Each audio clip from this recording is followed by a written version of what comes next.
Aqui no Japão, quando você recebe presente de alguém, normalmente você fala desculpa, nossa, desculpa, não, não, que isso, né? Porque você pede desculpa pela pessoa ter gastado dinheiro, né? Em uma lembrancinha, gastado tempo por ter escolhido, né?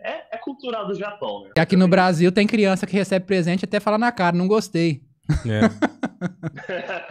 Nem agradece. Então, eu acho que como o japonês sabe que a cultura é diferente do outro país, então acho que eles acabam relevando, né? Uhum. E não só com presente também, quando você recebe um elogio, né? Tipo, nossa, você é inteligente, nossa, você é bonito, você é uma pessoa, gente boa, né? Esperta. Você não pode falar, arigato gozaimasu, né? Porque dá uma impressão que você, tipo, fala, eu sei disso.